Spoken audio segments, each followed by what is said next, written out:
ರಾಜ್ಯದ ಎರಡನೇ ಹಂತದ ಲೋಕ ಸಮರದಲ್ಲಿ ರಾಹುಲ್ ಗಾಂಧಿ ಅಬ್ಬರಿಸಲಿದ್ದಾರೆ. 26ನೇ ತಾರೀಕು ವಿಜಯಪುರದಲ್ಲಿ ರಾಹುಲ್ ಗಾಂಧಿ ಮತ ಶಿಕಾರಿಗೆ ಅಂತ ಬರ್ತಾರೆ.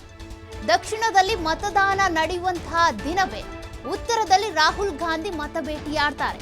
26ನೇ ತಾರೀಕು ದಕ್ಷಿಣ ಕರ್ನಾಟಕದಲ್ಲಿ ಅಂದ್ರೆ 14 ಲೋಕಸಭಾ ಕ್ಷೇತ್ರಗಳಲ್ಲಿ ಅವತ್ತು ಮತದಾನ ನಡೆಯುತ್ತೆ. ಅವತ್ತೇ ವಿಜಯಪುರ ಕ್ಷೇತ್ರದಲ್ಲಿ ಮತ ಶಿಕಾರಿಯನ್ನ ಮಾಡ್ತಾರೆ ರಾಹುಲ್ ಗಾಂಧಿ.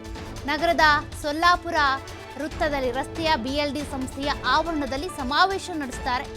ಈ ಸಮಾವೇಶದಲ್ಲಿ CM Siddaramaiah, DCM DK Shivakumar ಸೇರಿದಂತೆ ಪಕ್ಷದ ನಾಯಕರು ಕೂಡ ಭಾಗಿಯಾಗ್ತಾರೆ. ಈಗಾಗಲೇ ಕೋಲಾರಕ್ಕೂ ಕೂಡ ಆಗಮಿಸಿ ಮತ ಶಿಕಾರಿ ಮಾಡಿ ಹೋಗಿರುವಂತಹ ರಾಹುಲ್ ಗಾಂಧಿ ಅವರು ವಿಜಯಪುರಕ್ಕೂ ಕೂಡ ಆಗಮಿಸ್ತಾರೆ. ಅಲ್ಲೂ ಕೂಡ ಬೃಹತ್ ಸಮಾವೇಶವನ್ನು ನಡೆಸಿ ಕಾಂಗ್ರೆಸ್ ಅಭ್ಯರ್ಥಿಯ ಪರವಾಗಿ ಮತಯಾಚನೆಯನ್ನ ಮಾಡ್ತಾರೆ.